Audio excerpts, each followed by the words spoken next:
बिस्मिल्लाहिर्रहमानिर्रहीम।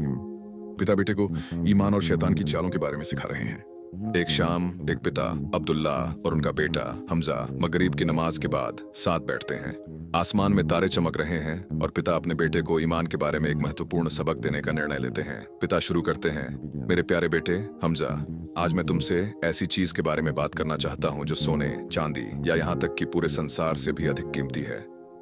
यह अल्लाह का दिया हुआ सबसे बड़ा तोहफा है, ईमान।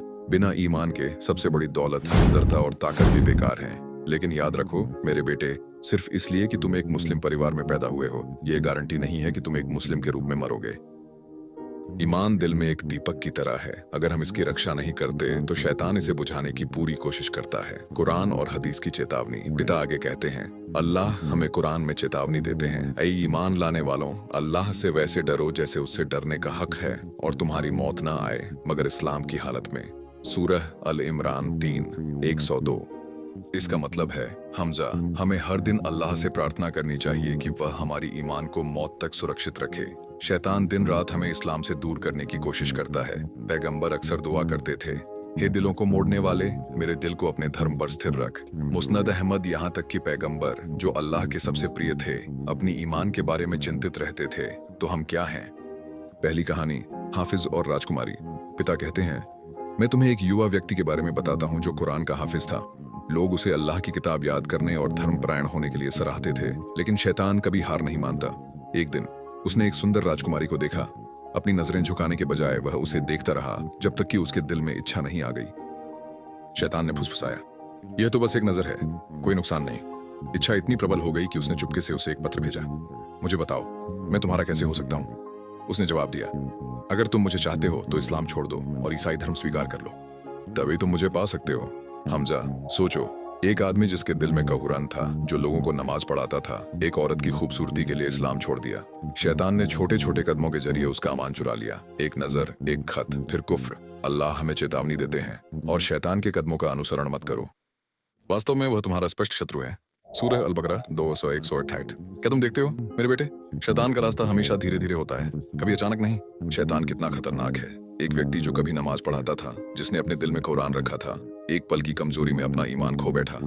पैगंबर ने हमें चेतावनी दी थी। वास्तव में शैतान इंसान के अंदर खून की तरह बहता है। सही अल बुखारी, सही मुस्लिम। इसलिए हमें अपनी आंखों की रक्षा करनी चाहिए, अपने दिल की रक्षा करनी चाहिए और सुरक्षा के लिए दुआ करते रहना चाहिए। दूसरी कहानी, गांव में एक धर्मात्मा व्यक्ति।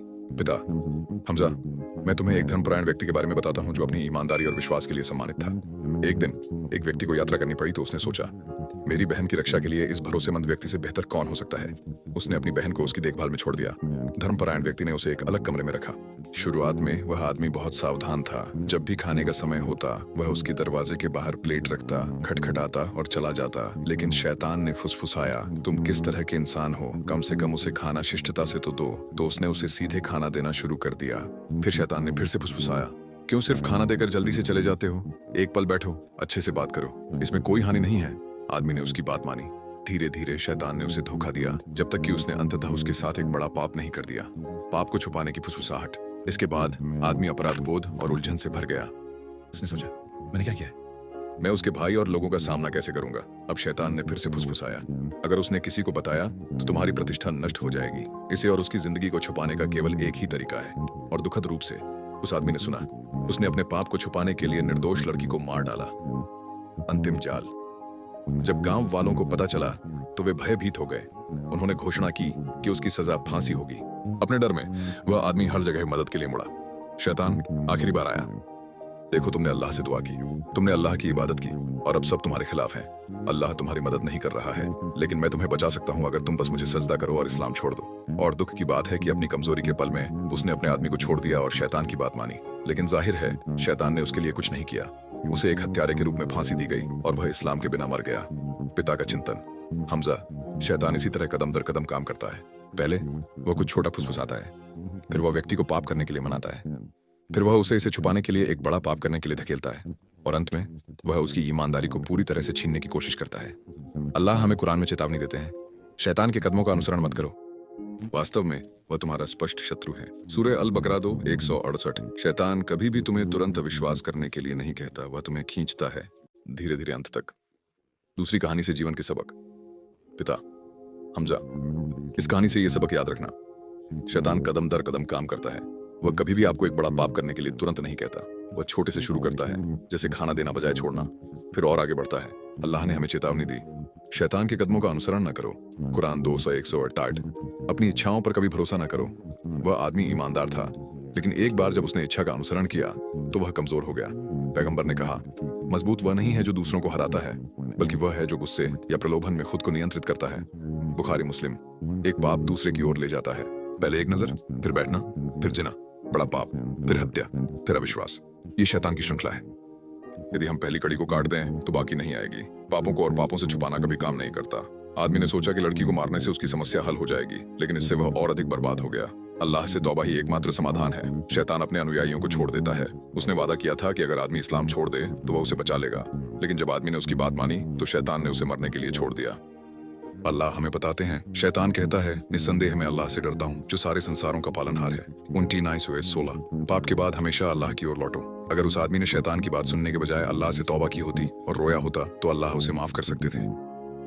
अल्लाह कहते हैं, अल्लाह की रहमत से निराश मत हो, वास्तव में अल्लाह सभी पापों को माफ कर देता है। 29:23। पिता अंत करते हैं, तो मेरे प्यारे बेटे, अपने ईमान की रक्षा करो, छोटे पापों से बचकर, तुरंत अल्लाह से माफी मांगकर और हर दिन दुआ करके।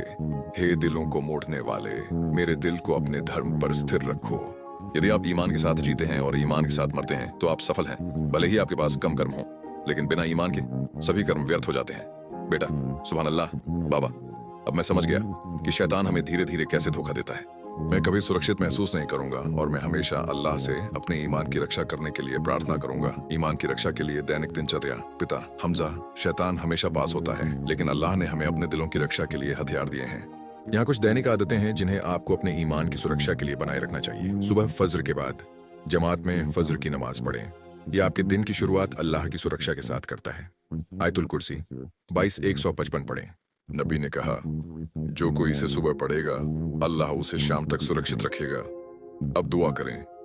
दिलों को मोड़ने वाले, मेरे दिल को अपने धर्म पर स्थिर रखो। दिन भर में 5 दैनिक नमाजें पढ़ो। नमाज शैतान और पापों के खिलाफ एक ढाल है। अल्लाह कहते हैं, निस्संदेह नमाज अनैतिकता और गलत कामों से रोकती है। 29:45। अक्सर जिक्र करें, सुभान अल्लाह, अल्हम्दुलिल्लाह, अल्लाहु अकबर। रोजाना 100 बार कहें। अस्तगफिरुल्लाह। माफी मांगना शैतान को कमजोर रखता है। गैर महरम महिलाओं के साथ अकेले रहने से बचें। याद रखें कि पैगंबर ने कहा, कोई भी पुरुष किसी महिला के साथ अकेला नहीं होता, सिवाय इसके कि शैतान उनके बीच तीसरा होता है। 13 मगरिब और ईशा के बाद शाम को सोने से पहले सूरह अल मुल्क पढ़ें। यह कब्र के अजाब से बचाता है। तिर्मिज़ी। सूरह अल बकरा की आखिरी 2 आयतें पढ़ें। 275 से 236। नबी ने कहा, जो कोई उन्हें रात में पढ़ेगा वे उसके लिए पर्याप्त होंगी। बुखारी मुस्लिम। सूरह अल इखलास, अल फलक, अन्नास पढ़ें। अपने हाथों में फूंक मारें और सुरक्षा के लिए अपने शरीर पर मलें। बुखारी मुस्लिम। साप्ताहिक। यदि संभव हो तो सोमवार और गुरुवार को रोजा रखें। रोजा शैतान के प्रभाव को कमजोर करता है और आत्मा को मजबूत करता है। शुक्रवार को सूरह अल कहफ पढ़ें। यह दज्जाल की परीक्षाओं से बचाता है और दिल को मजबूत रखता है। अच्छे मुस्लिम साथियों के साथ रहें। हमेशा उन लोगों के साथ बैठें जो आपको अल्लाह की याद दिलाते हैं। शैतान सबसे कमजोर होता है जब आप नेक लोगों के साथ होते हैं। जीवन भर की आदतें। हमेशा पाप के बाद तुरंत तौबा करें, इंतजार न करें। कहें, अस्तगफिरुल्लाह व अतूबु इलैह। एक अच्छे अंत के लिए दुआ करें, हुस्नुल खातिमा। अल्लाह से प्रार्थना करें कि वह आपकी आत्मा को ईमान के साथ ले। अल्लाह की खातिर दूसरों की मदद करें। अच्छे कर्म शैतान को दूर करते हैं। पिता समाप्त करते हैं, हमजा, अगर आप इन आदतों को अपनी जिंदगी का हिस्सा बना लेंगे तो शैतान का आप पर बहुत कम असर होगा। याद रखें, सबसे मजबूत किला ईमान है और सबसे अच्छा हथियार दुआ है। बेटा, बाबा, मैं इस दिनचर्या को अपनी ढाल बनाऊंगा। इंशाअल्लाह मैं ईमान के साथ जीऊंगा और मरूंगा।